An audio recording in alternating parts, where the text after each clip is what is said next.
Ever found yourself wondering how to make the best carp fishing boilies? Well, you're not alone. Boilies are a type of bait used primarily in carp fishing. They're round, hard, and can be made in a variety of flavors, making them a carp's delight. But why are they so important? Simply put, they're irresistible to carps, and the better your boilies, the better your chances of attracting a hefty catch. Now, you could buy boilies from a store, but nothing beats the effectiveness of homemade boilies. Why, you ask? With homemade boilies, you have complete control over the ingredients, flavors, and sizes. You can experiment and discover what works best in your local waters. Plus, there's a certain satisfaction in catching a carp on a boilie you've made yourself. So stay with me as we delve into the process of making your very own carp fishing boilies. First things first, gather all the necessary ingredients. In the world of carp fishing, boilies are the real deal. These little balls of wonder can help you catch the biggest carps out there. So, what do we need to concoct this magic? Let's dive in. At the heart of our boilies recipe are the dry ingredients. We'll need a base mix. This could be a ready-made mix available in the market or a homemade blend of soya flour, semolina, and crushed bird seeds. The base mix gives our boilies their firm texture and bulk. Next, we'll need a binder to hold everything together. Eggs are perfect for this job. They not only bind the ingredients, but also contribute to the protein content, making our boilies irresistible to carps. Now, let's add some flavor to the mix. We'll need a liquid attractant. This could be anything from sweet fruit flavors to spicy, savory ones, depending on what your local carps fancy. The liquid attractant infuses our boilies with a tantalizing aroma, drawing the carps right to our hook. Next in line is a sweetener. Yes, you heard right. Carps have a sweet tooth, and a dash of sweetener can make our boilies even more appealing to them. You can opt for a natural sweetener like molasses or a synthetic one. For an extra punch, we'll add some nutritional additives. These can be vitamins, minerals, or fish meals. They enhance the nutritional profile of our boilies, making them a healthy meal for the carps. Lastly, we'll need some water to bring it all together. The water should be just enough to create a dough that we can mold into small balls. Remember, the secret to the perfect boilies lies in the balance of these ingredients. Too much of one can overshadow the others, so be mindful of the proportions. Experiment with different combinations until you find what works best for you.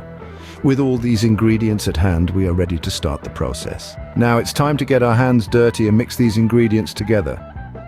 Firstly, let's tackle the dry ingredients. You'll want to combine your soya flour, semolina, and fish meal in equal parts. A good rule of thumb here is to use about a third of each. This creates a well-rounded base that's not too heavy yet provides enough substance for our carp friends. Next, we're going to add our flavoring. This is where you can really let your creativity shine.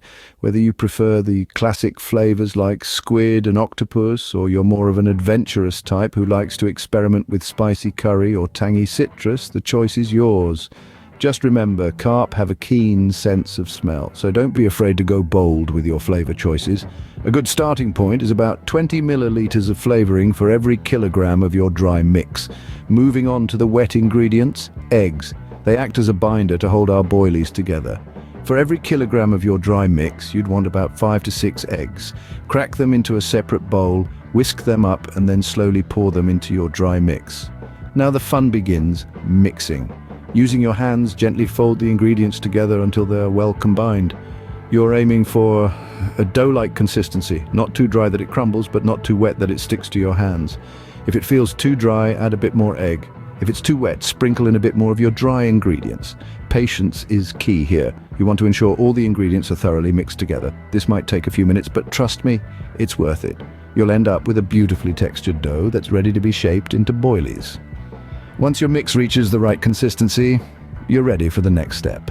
With our mix ready, it's time to shape the boilies. Shaping the boilies is a crucial step in the process. It's not just about rolling them into balls, it's about creating a size and shape that's going to be most effective for carp fishing.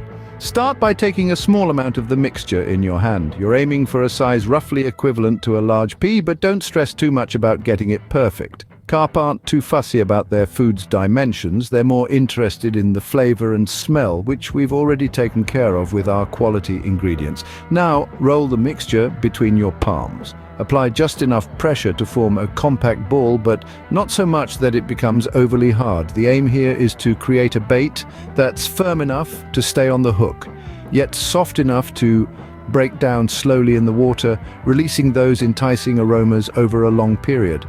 While we're on the subject of shape, let's talk about that. Traditional wisdom suggests that boilies should be perfectly round, like little spheres. This is certainly an easy shape to achieve and works perfectly fine.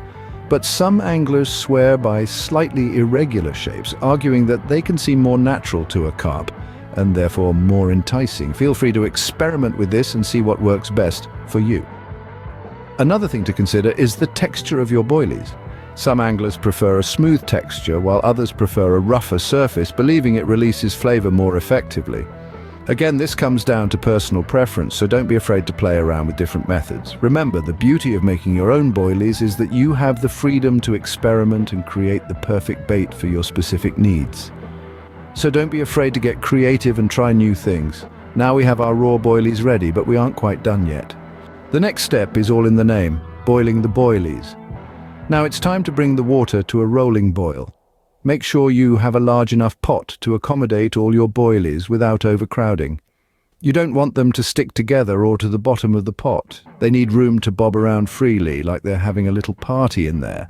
While you're waiting for the water to heat up, let's talk about boiling time. This can vary depending on the size of your boilies and the consistency you're aiming for. Generally, a good rule of thumb is to boil them for around 2 to 4 minutes. But if you've made especially large boilies, or if you prefer them a bit tougher, you might want to let them boil for up to 5 minutes.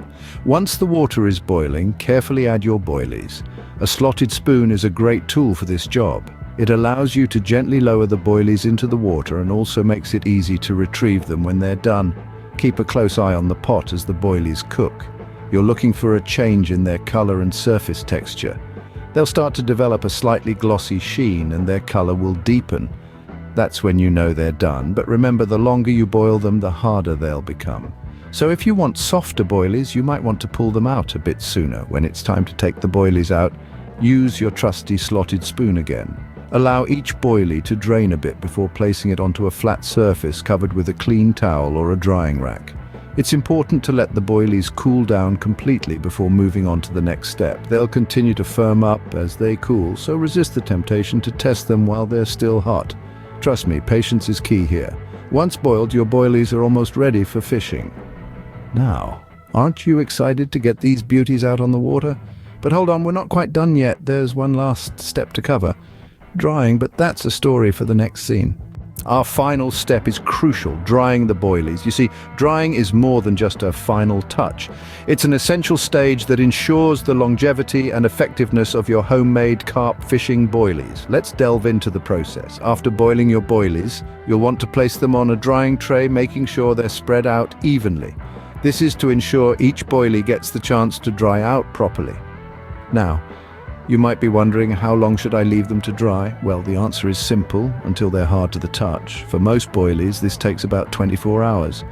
However, it could take longer depending on the size and ingredients of your boilies. Remember, patience is key here, and there you have it. After a good drying session, your boilies will have a nice, hard exterior, perfect for withstanding the rigors of a good fishing session. Now your homemade carp fishing boilies are ready to catch you some big ones. All right, folks, that's it for today's guide on mastering the art of making carp fishing boilies. We've mixed, shaped, boiled and dried our way to some homemade boilies that are sure to make a splash. Now it's your turn. We'd love to hear about your boilie making adventures. Did you try a different ingredient? How did the boilies perform out on the water?